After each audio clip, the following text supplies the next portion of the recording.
Para saudara dan saudari yang Tuhan cintai, selamat pagi dan selamat bertemu lagi dalam renungan harian dari Paroki Santo Petrus dan Paulus Sargapura, edisi hari Selasa tanggal 1 Maret 2022. Hari ini merupakan hari pertama dalam bulan Maret.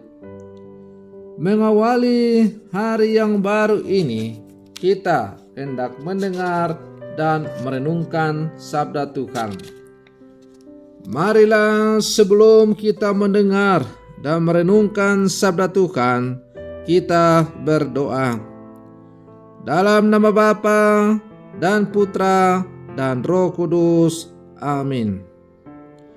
Allah Bapa, sumber segala harapan, semoga harapan kami dapat kami tujukan kepada Yesus, sebab dialah yang telah berjanji akan melimpahkan rahmat-Mu guna menguduskan kami menjadi milik-Mu.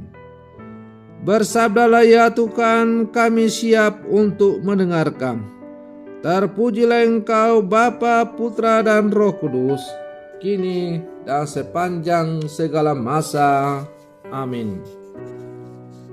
Para saudara dan saudari yang Tuhan cintai, sabda Tuhan yang hendak kita dengar dan kita renungkan untuk mengawali hari yang baru ini, hari Selasa, dalam masa biasa yang ke-8, diambil dari Injil Markus pasal 10 ayat 28 sampai 31.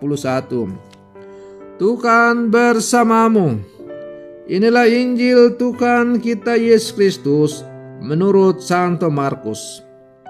Setelah Yesus berkata betapa sukarnya orang kaya masuk kerajaan Allah, berkatalah Petrus kepada Yesus, "Kami ini telah meninggalkan segala sesuatu dan mengikuti Engkau." Maka Yesus menjawab, "Sesungguhnya aku berkata kepadamu, barang siapa meninggalkan rumah, saudara-saudari, ibu atau bapa, anak-anak atau ladangnya, pada masa ini juga ia akan menerima kembali 100 kali lipat. Rumah, saudara laki-laki, saudara perempuan, ibu, anak-anak, dan ladang, sekalipun disertai berbagai penganiayaan. Dan di masa datang ia akan menerima hidup yang kekal.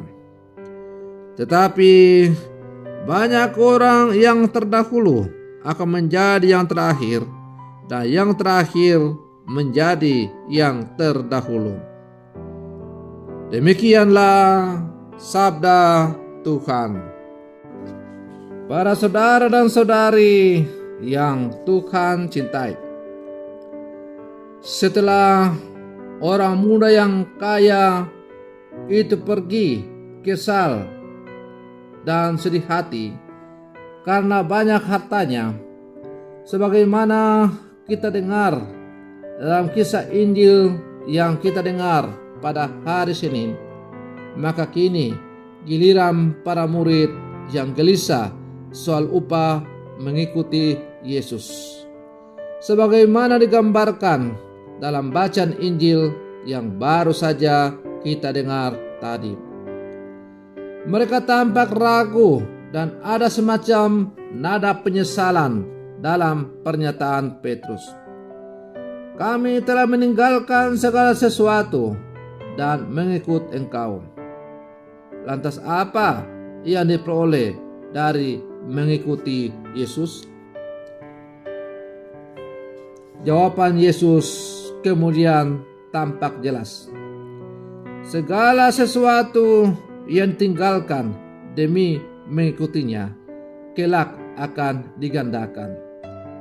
Tidak cukup dengan itu, sebuah hidup yang kekal dijanjikan bagi mereka yang setia dan bertahan. Para saudara dan saudari yang Tuhan cintai. Bagi Yesus, persoalannya bukan melulu soal upah, melainkan ketulusan hati menjadi seorang murid. Ketika masih memikirkan kepentingan dan upah atau soal materi, para murid tentu akan kecewa. Sebab kemuridan Yesus menuntut suatu sikap iman yang benar. Kepastian akan menerima berlipat-lipat yang dimaksud tidak hanya berarti soal materi yang ditinggalkan, melainkan suatu pengalaman iman yang tidak dapat dibeli karena begitu berharganya. Upah yang begitu berlimpah itu dikaitkan dengan kerelaan dan ketulusan para murid untuk mewartakan kerajaan Allah. Dalam konteks inilah, upah seorang murid dapat dikatakan besar, karena pewartaan kerajaan Allah berkaitan dengan pengalaman iman. Para saudara dan saudari yang Tuhan cintai, dalam perjalanan hidup gereja, ada beragam kisah hidup yang memperlihatkan pentingnya pengalaman iman daripada sekedar materi semata. Banyak orang yang sudah mapan dan mendapatkan banyak hal di dunia ini, malah meninggalkannya dan memilih menjadi misionaris di daerah terpencil. Mereka mengalami bahwa upah mengikuti Yesus jauh lebih besar daripada apa yang mereka tinggalkan. Mengalami perjumpaan dengan Allah dan menikmati kehadirannya di dalam hidup membuat orang siap dan rela meninggalkan apa yang selama ini berharga. Mereka yang selalu merasa cukup dengan materi yang ada jauh lebih mudah menemukan harta yang berharga berkat iman. Para saudara dan saudari yang Tuhan cintai, meneladang Kristus berarti belajar berpikir tentang cara berpikirnya, yaitu logika ilahi. Logika ilahi sangat berbeda dengan logika manusia. Yesus mengajarkan bahwa dengan berani menderita, kita mendapatkan kemuliaan. Dengan menyangkal diri, kita menjadi bahagia. Dengan membagikan harta, kita mendapatkan warisan surgawi. Dengan taat kepada kehendak Allah, kita mendapatkan kebebasan. Dengan melayani, kita dimuliakan. Dengan meninggalkan keluarga, justru kita akan mendapatkan balasan 100 kali lipat meskipun disertai dengan penganiayaan.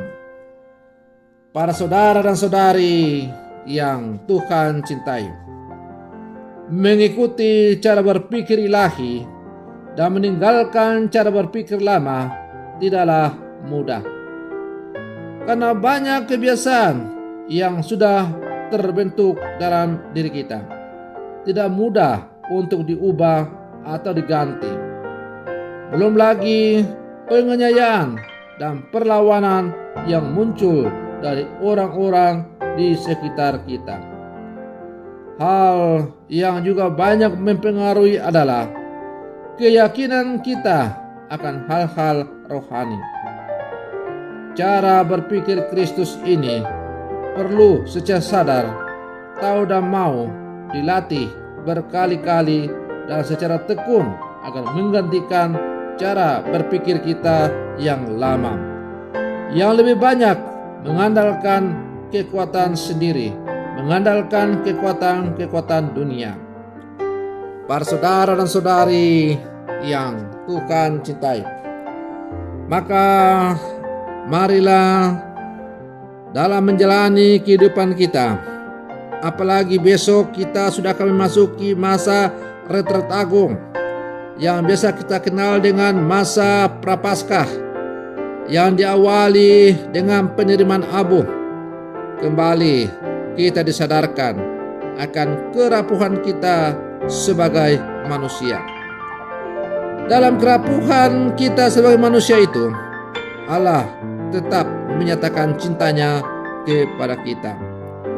Maka mari dalam seluruh kehidupan kita selalu merenungkan dan menyadari betapa dalamnya cinta Tuhan kepada kita. Dan kalau kita semakin menyadari betapa dalamnya cinta Tuhan kepada kita, maka marilah kita juga hidup sesuai dengan kehendaknya. Para saudara dan saudari yang Tuhan cintai, semoga permenungan saya ini untuk mengawali hari yang baru ini semakin menghantar kita untuk bersatu dengan Tuhan. Semoga demikian. Selamat pagi. Tuhan Yesus memberkati.